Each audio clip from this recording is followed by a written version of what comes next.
So welcome everybody to our Pride and Property conversation with MindOut, an LGBTQ plus mental health service run for and by lesbian, gay, bi, trans and queer people. I'm Luke Ives, my pronouns are he, him, and I'm here to start the conversation around mental health and to help end the stigma. It's okay to talk about it and it's okay to not be okay. I'm a social value and I&D coordinator at Jacobs, but I also sit on the Building Equality Executive Committee, and I'm really proud to be able to bring you this session today. With physical Pride events cancelled this year, it's taken me back to sort of the real and original meaning of Pride, which is togetherness, unity and community. We're connecting with our grassroots movement again, grassroots organisation and grassroots charities, and we're really realising the importance of standing together as one. And for me, as long as we have one another and we support one another, we still have Pride.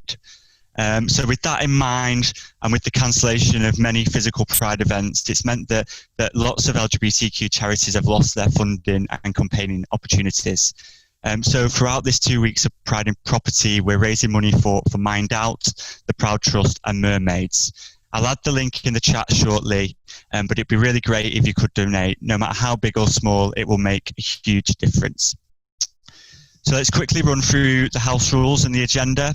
There's going to be a there's going to be a 20-minute or so Q&A between myself and Lucy Kamper from MindOut, before opening to questions from you, the audience. So before we begin, I just want to hand over to Lucy for them to introduce themselves. Hi, yes, thank you so much for having me, Luke, and everyone who's here. And really, really appreciate you fundraising for us. As you've said, it's a tricky time for fundraising, and we are going to lose a lot of money this year from the cancellation of Pride events. So every penny really does count, even if you can only donate £1. We really, really do appreciate it. So yes, thank you for having me and looking forward to chatting. Yeah. Here we go. So, could you just then maybe give us a little bit of an introduction and tell us a little bit about MindOut themselves? Yeah, sure. So MindOut, as you already said, is the UK's only LGBTQ mental health charity in the UK. We are run by and for LGBTQ people, but we also welcome people who may not identify as LGBTQ, so men who have sex with men, women who have sex with women, intersex people, people who previously identified as trans, and also people who are questioning their sexual or gender identities as well. So really, if you're in doubt, you can get in touch with us. We turned 20 years old last year, which was pretty exciting. Other similar charities haven't survived as long as we have, unfortunately. We started out as a really small project within Mind in Brighton and Hove, and in our first year we saw 38 clients. If you compare that to how many we saw last year, we saw over 1,800 clients last year, and this number is increasing year on year all the time. So yeah, a lot has changed in 20 years. We have a lot more going on now than we did then. That's really incredible to hear that you've been going for 20 years, and that you're reaching such a wide sort of client base. So I wondered, if you're reaching 1,800 individuals each year, what sort of services are you offering them? Well, we offer a huge range of services. When we first started out, we had one support group, which was a suicidal distress support group. We had one part-time advocate as well, helping people with things like housing and benefits. But now we've got a huge suite of services that any service user can access once they've had an assessment with us. All our services are currently online, obviously, due to Corona, which is great that we've managed to do that.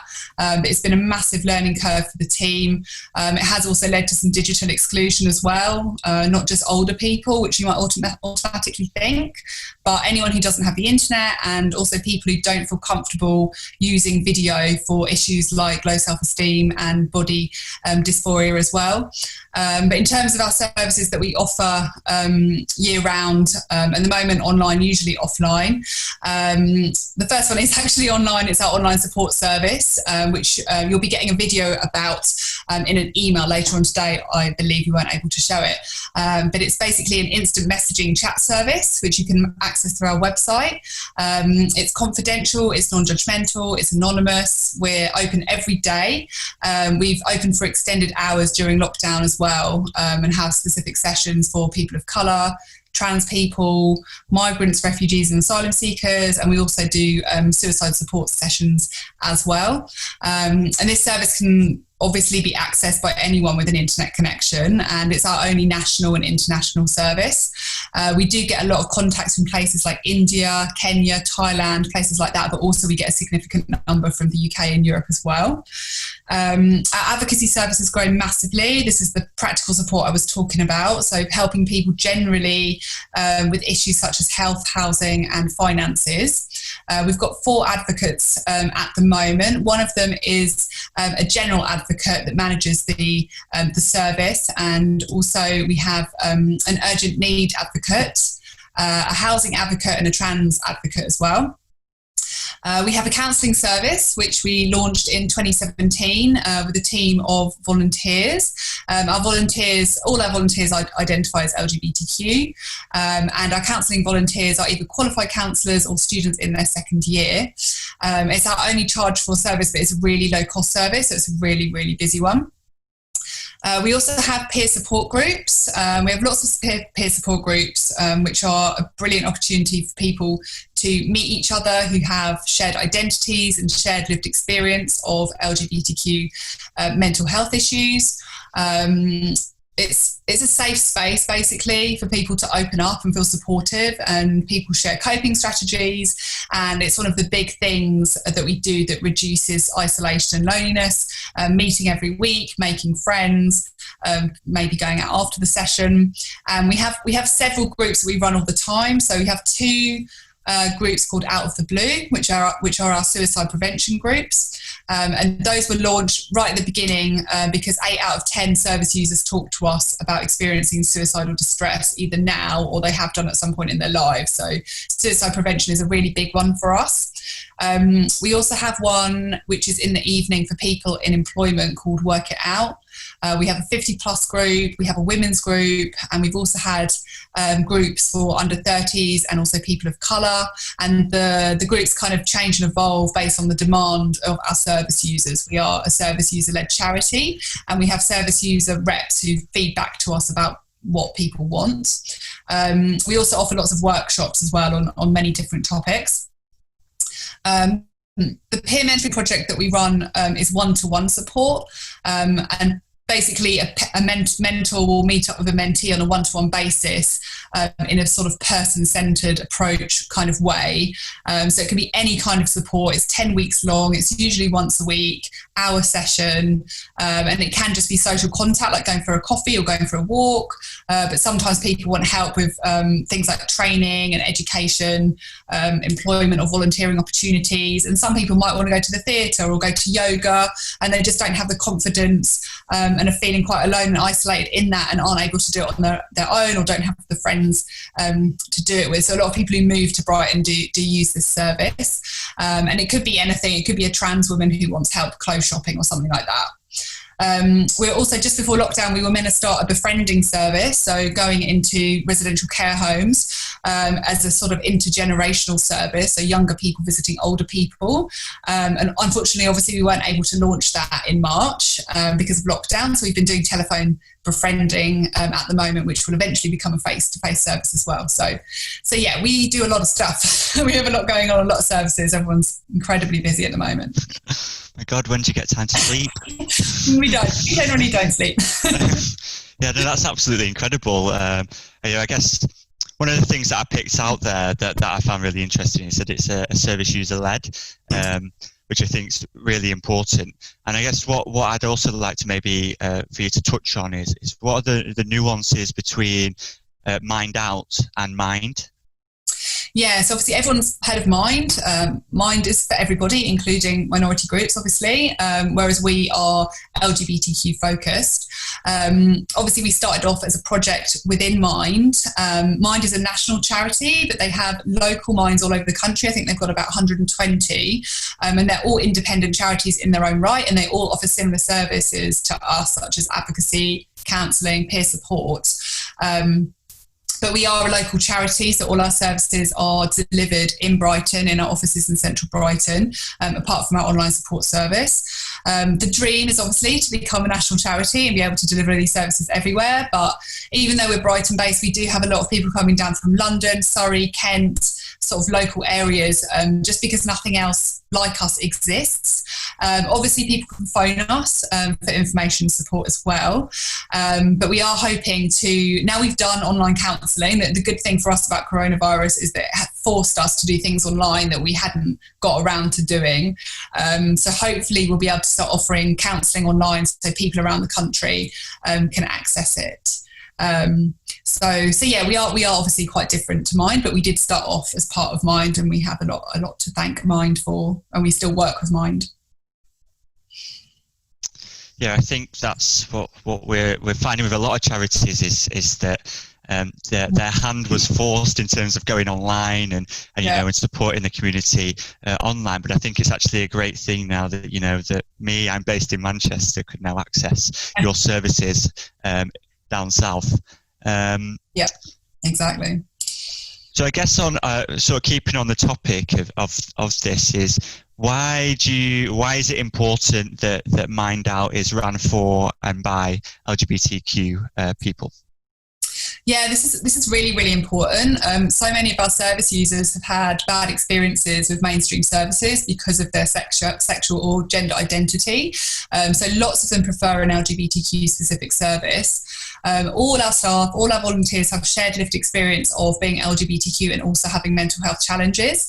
So this allows service users to obviously feel more comfortable. They can be themselves. They know they won't be judged.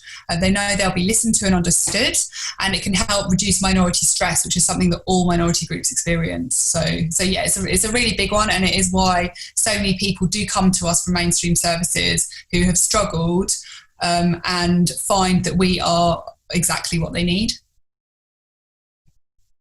No, that's great, and I can tell how passionate you are about this and about the charity. And I wondered whether you'd mind sharing with us sort of how you got involved with MindOut. Yeah, absolutely. I mean, I started volunteering a couple of years ago when my friend, who was a trans woman, sadly took her own life. When you get the video, she actually features in the online support video that you'll receive in an email later. And I'd wanted to volunteer for a really long time, and I got in touch with quite a few charities, and I really couldn't choose which charity because there's so many amazing local charities in Brighton. And when Chrissy died, it suddenly all became very clear. I had a friend that worked for MindOut, and so many trans people die by suicide, and this can be prevented with services like MindOut. So it really was kind of a personal thing, and I'm so glad I did. A few months after I started volunteering, I volunteered in the support groups initially, and then also as a peer mentor, which were both amazing experiences to see how the organisation helps people, but also how people help each other, and to sort of witness how people start to cope and how they support each other is absolutely amazing. And then this job came up. I don't think I actually said what my job was. Sorry. So I'm the business development manager, which is essentially fundraising and marketing. And before that, I'd literally just sold my business, and then a week later I had this job. And so yeah, here I am now basically. And I did carry on volunteering for quite a long time as well after I got this job. But I'm not volunteering at the moment, but it's definitely something I would consider doing again for MindOut or another LGBTQ charity, because it's just one of the most rewarding things I've ever done, to be honest. That sounds like fate to me, that you just sold your business and then this opportunity came up. I know. I was hoping for a slightly bigger break than a week, to be honest. But no, it was fortuitous, definitely. You spoke about sort of volunteering with them first. I wondered what sort of volunteer opportunities are available at the minute, if any. Yeah, so we are taking on counsellors at the moment. We've just had a big recruitment drive for peer mentors and online support. So we probably won't be doing that again for a few months. Something I'm actually looking for at the moment, if anyone's interested, is a social media volunteer, which will be a few hours a week helping me research and post stuff, because we're all very stretched, and we could really use some help with social media. So if you want to share my email with people, Luke, maybe in the email you're going to send out, people can get in touch with me about that. But generally it's the counsellors, the peer mentors and volunteers, and also now the befrienders as well. Amazing. No, definitely we'll share your email around and see if we've got anybody keen. I guess it is important to know with charities at the minute, it's not necessarily just the funding that they're short on. They're really stretched in terms of, seeing more clients, more people, and not having enough members of staff to actually fulfill demand. Exactly. It's created a lot more work for us, coronavirus, and obviously we've still got the same team, and our service users, our existing service users have needed us more. They've needed us more often. They've needed more services, and obviously we've had a huge increase in new service users as well, mostly on the online support service. The online support service has increased by 47% during lockdown. So that's why we had to open it more hours. And luckily our online volunteers who are already volunteering were happy to do more hours. But yeah, we're incredibly stretched all the time. In terms of everything, so any help is always appreciated. Yeah, and I guess on that then, because that's obviously a challenge, I guess, what are the other biggest challenges that you feel MindOut will face in the next year? Yeah, I mean, I feel like in a way we have already faced a really big challenge of getting all our services online, but the team really came together and we did it. And now our next challenge is getting back into the office to help people who want that face-to-face help instead of the phone and the video. But obviously we need to put the safety of our staff and volunteers and service users first. I think it'll be another month before we start being able to see clients again in our offices. Fundraising is a big challenge at the moment because obviously so many events being cancelled. We're going to lose thousands from the cancellation of all the Pride events this year. Summer is a really busy time for us. And digital exclusion is something that we'll see with Pride as well. There's obviously lots of online events happening, which is great. There's still online fundraising, which is great. We really, really appreciate people getting behind that. Brighton Pride as a whole digital festival online, but lots of people will be excluded from this as well and feel cut off from the celebrations and that coming together in protest. We will have an online Pride bus for our volunteers and service users because we usually have a big bus in the parade every year, which they're very excited about. But we'll be really missing the parade. It's a really great opportunity to show the masses really that mental health exists in our communities. It's important. It's a great anti-stigma opportunity for us, and we always see a big intake of new clients after Pride who come forward and ask for support because they've seen our bus or they've seen our stall in the park. So this is going to affect service users in that way at such an important time where people are usually celebrating and being part of something bigger. For example, we've had service users from places like India and Pakistan where the parade has been the first time they've really been able to celebrate openly and safely who they are on our Pride bus. And it has such an impact on how they feel about themselves. Word then gets around in their community groups and it has this really positive ripple effect. So yeah, we're gonna really miss that this year. Yeah, no, that sounds incredible. I want to be part of this Pride bus. Yes, it will be great. The online version will also be great, but it doesn't have the same impact. And I guess you mentioned there about how, physical Pride events is going to affect your service users and how it generally spikes after a Pride event of getting more users. And statistics tell us that 40% of LGBTQ individuals have suffered from mental health issues at one point or another. Are there any sort of self-care tips that you can share with us for people to look after their mental health during lockdown? Yeah, so 40% of LGBTQ people is compared to 25% of the general population as well. So it shows you how big a difference that is really. We've actually got a really good article on our website with lots of top tips that I can send to you if you also want to include that in the newsletter, but I'll just pick out a few from there. I mean, a big one is obviously asking for help. LGBTQ people generally wait longer than the rest of the population to ask for any support, because of that fear. Obviously, you can contact us, especially the online support service, but also people can contact their GP if they're really suffering, and any friends, family, neighbours that can help get us through. I think that connection has been really important during lockdown, and it's actually the depth of the connection that's so important, more than the frequency. And keeping connected to your communities, whether that's your LGBT community or whether you have other communities, is really, really important. I think lots of people have gone a bit crazy with the exercise, but it does create feel-good chemicals in your brain, so it makes a lot of sense why people are running and doing whatever they're doing, getting outside, getting some fresh air, all that kind of stuff is really helpful. Obviously mindfulness, I'm sure you might have heard of apps like Headspace and Calm that you can get free versions of to practice breathing and meditation. Obviously all that kind of stuff's really good. For me personally, it's been getting creative that's really helped me. So baking, cooking, painting, making cards, all that kind of thing. I mean, there's so many creative things that you can do, and that really focuses your mind and helps reduce stress and anxiety. I haven't been able to do this one, but I know a few people who've started to learn a new language or have started to do some studying online. It can be a good distraction. It's also stimulating and keeps you present. But at the same time, obviously, we're spending so much time on screen, so much more than usual, which is brilliant to link us up to the outside world and friends and family who are far away. But staring at a screen for so long can increase stress and anxiety. So taking lots of breaks, especially when you're at work, I think it's 10 minutes for every hour you're meant to take at work. I mean, I absolutely don't do that, but it's meant to be what you do. I also find reading really helpful, really good distraction. Podcasts and audiobooks are really, really good.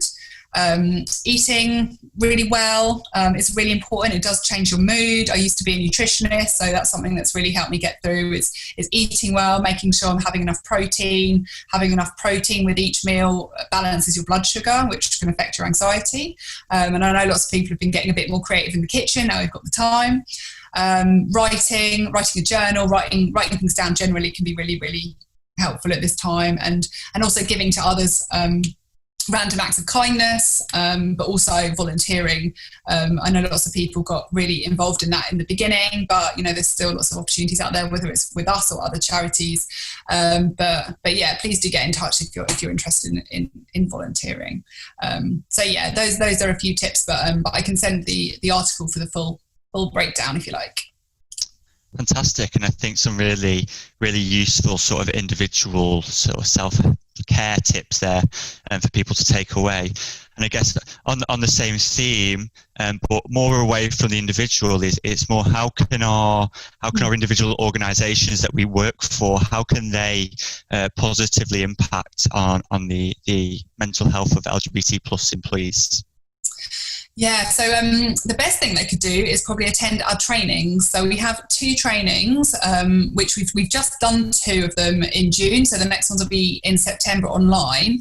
The first one's called the A to Z of LGBTQ inclusion, which is a day training, which covers a lot of stuff. And it's really great for managers and HR people, but it really is really informative. Absolutely everybody should do this training, in my opinion. I learned so much. And then also we have a Trans 101 training, which is obviously more specific to trans people. But that's also another great training that I can share the links of if you like. And we actually go and deliver to a lot of organisations as well. Or you can just sign up as an individual and do those trainings online. Lots of organisations have LGBTQ networks, which include allies as well. So if you don't have one, I would really recommend setting one up, even if there's only a couple of you to start with. Being visible will encourage other people to show up and either be an ally or get involved as an LGBTQ person in the network as well. I think it's really important to just show that you're inclusive as possible, and these things will sort of grow organically. But I know it can be, if you're a small organisation, there's not that many of you, there's no harm in having a network that starts off just like two or 3 people. I think it's still a brilliant idea, and just see what you can achieve together. celebrating Pride in your organisation is obviously brilliant, but also making that year-round commitment to celebrating diversity with events, fundraising for charities like us, please. Can be, it's so important to not just, there's so much focus on Pride. I mean, Brighton Pride's in August, so, for us it's a bit later on in the year, but we've just, today's the last, yesterday was the last day of Pride month. So June's always a really big one, and there's so much activity and everyone gets really excited, but actually every day is a Pride Day and it has to be all year round, really. And something really simple you can do if you don't do already is have rainbow lanyards to show that you are an ally. Or pin badges is another one I've seen as well. The NHS have these really cute little pin badges with the flag on. And also just having posters up. We can send you posters if you want to get in touch. You can also download all the posters on our website as well if you want to print your own. The online support ones are really good ones to have up. So yeah, there's some simple things you can do which do actually have a much bigger impact than you might imagine. Sorry, I think my background probably threw you off, so I should sit like here so I cover up the month and it just says Happy Pride. Love your background, by the way. Sorry about my DIY home office background. My computer's too old to do a fancy background. So there's just one more question from me, and then we've got quite a few actually that have been sent in. Okay. So you spoke before about the physical Pride events that are helping to break down stigma about talking about mental health, and I wondered whether you could share any other ways that we can help break the stigma. Yeah, I mean, I think it's a lot to do with educating yourself about mental health and LGBTQ mental health, which is obviously where our training comes in again. It's not just about mental health, but it does cover it. Another brilliant training I did is a charity called Grassroots, which is a suicide prevention charity who do absolutely brilliant suicide prevention training, which really helped me when my friend was having suicidal thoughts, a different friend to Chrissy. And people are really scared to ask people if they're struggling mentally or if they're feeling suicidal, because they think it might have a bad effect. It might make the person take their own life, but actually it does have the opposite effect. So you do have to have some confidence in asking people. But back to the training, obviously that's kind of where that all starts, that kind of that education, that confidence.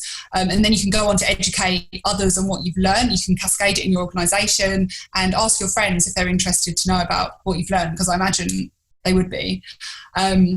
But it's also about starting to be aware of your own attitudes, your own behaviour, look at your own judgmental thinking, but don't judge yourself for it, because it's not your fault. It is our upbringing, it's society. And also being careful with the language that you use as well, because the way we speak can really influence the attitudes of other people. And just be curious, don't be scared to talk about it. Ask people how they're really feeling. Challenge those myths and those stereotypes, especially around some of the bigger mental health challenges, and also work on your own mental health. I think everyone suffers from stress and anxiety in some way, especially LGBTQ people. So work on your own mental health and then be open about it.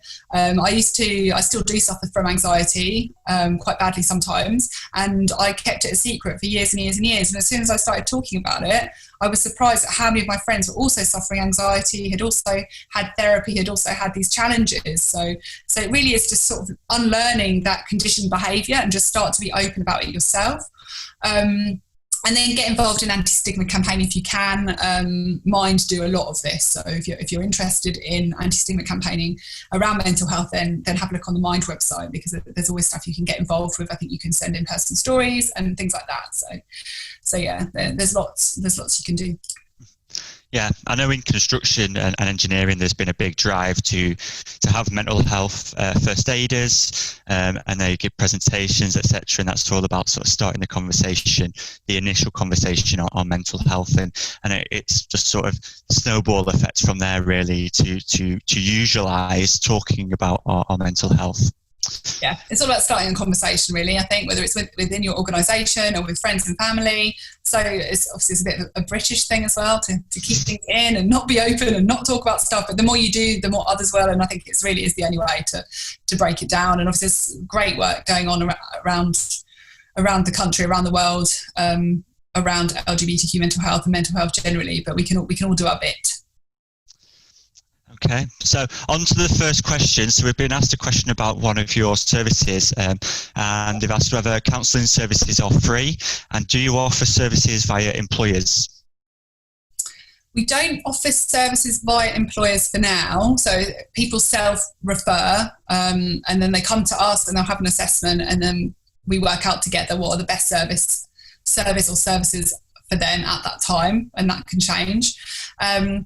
The counselling service, it's not free, it's low cost, so you'll have an assessment based on your income and circumstances.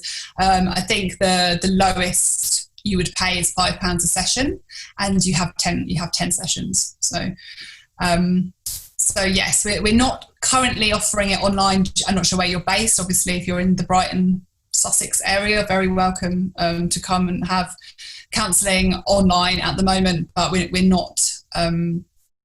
It's not for the whole country yet, but watch this space for that. Yet. We'll keep our eyes peeled, hopefully. It will be UK-wide. Yeah. So another question came in saying, do you have any advice for people in how to help friends who they think might need mental health support but don't seem to be open to reaching out for it?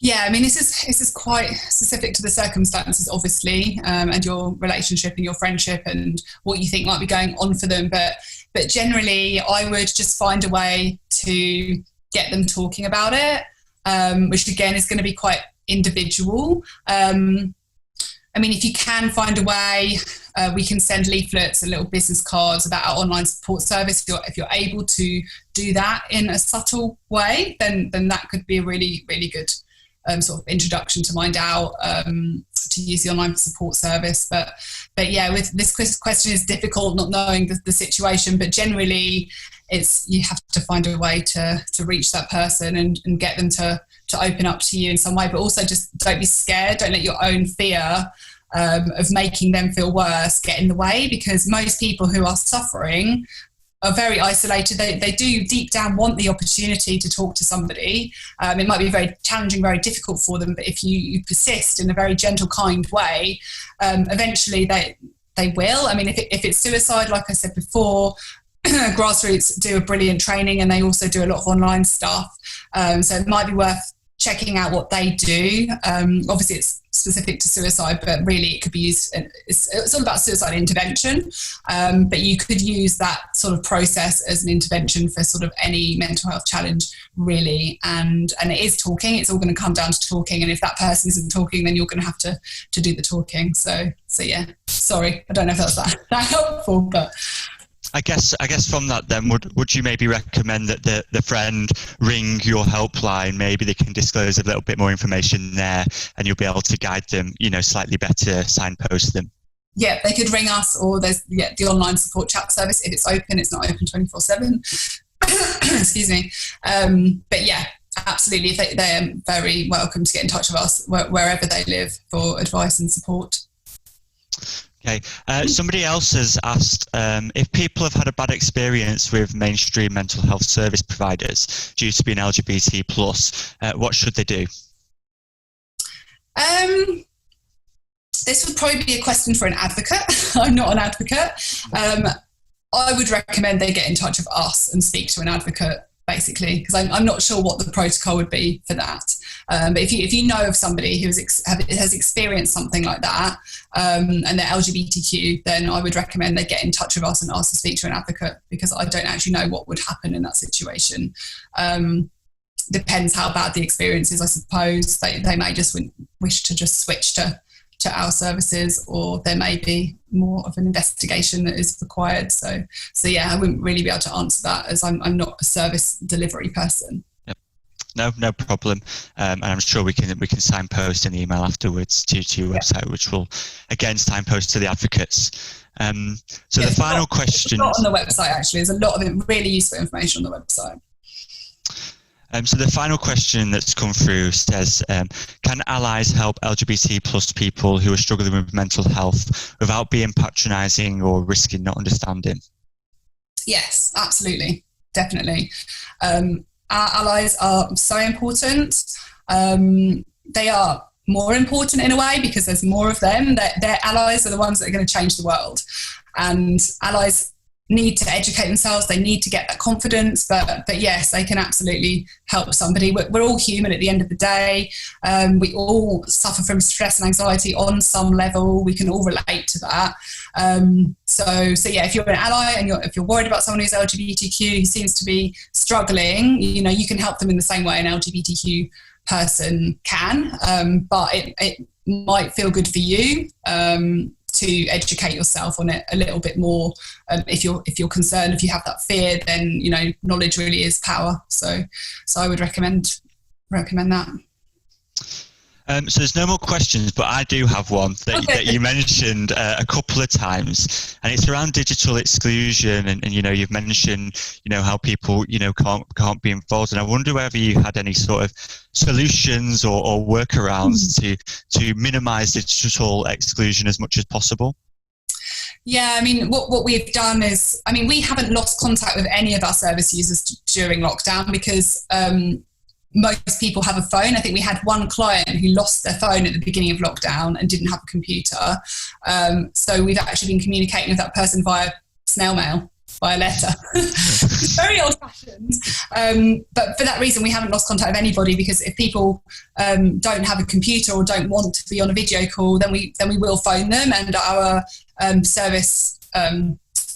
services teams are phoning people a lot more than they usually would. And obviously some are very desperate to see people face to face, because it's that, social isolation is one of, after suicide prevention, social isolation is the second biggest thing really that we deal with. So yeah, some people are feeling very isolated and we're phoning them a lot, but there isn't really a way around it apart from being in touch in other ways.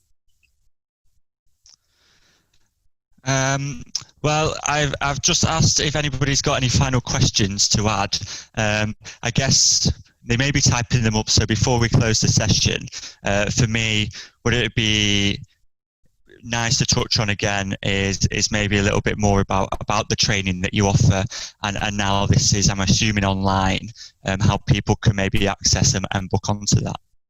Yeah, so we don't have we were hoping that the September training was going to be in our offices, but that's not going to happen, I don't think. So we're going to set it up as an online training, and I will get the dates and the links to you as soon as we've organised those. We have been providing training to private, public, third sector organisations for the last 11 years. So we do really know what we're doing. Obviously, we have consultations with service users all the time. We have service user reps. And in the beginning, they really highlighted this sort of demand for all professionals to have had this LGBTQ training. So we do try and offer it every few months in our offices. And then, like I said, we go out to organisations as well. The A to Z of LGBTQ inclusion, we've delivered a lot to the NHS. A lot of the sort of mental health services in the NHS really noticed that patients weren't using the counselling services for as long as non-LGBTQ people, and sometimes not coming back after 1 or 2 sessions. So they saw there was like a really big problem there. But it's not necessarily just people who work in the caregiving field that this is useful for. I genuinely think that everybody should have this training. It makes you so much more aware about all minority groups. So the A to Z of LGBTQ inclusion does what it says on the tin, really. It covers so much stuff, actually. It's a day training, and I believe it's £95, and then the Trans 101 training is a half day training, which is £45, but they are spread over several sessions. But yes, as soon as I've got the details for those, I will send them over. Fabulous. There hasn't been any more questions come in. What I'm going to do now in the comments is just share the link to our Pride in Property events coming up. And then I'm just going to pass back over to Lucy for any closing remarks, and then just thank everybody for attending. Yeah, thanks so much for having me. It's been lovely to chat to you, and really appreciate the support in terms of donations, or whether you want to volunteer or get in touch with us for any other reason. Please do contact us if you need support. Please do recommend us to people if you think people need support.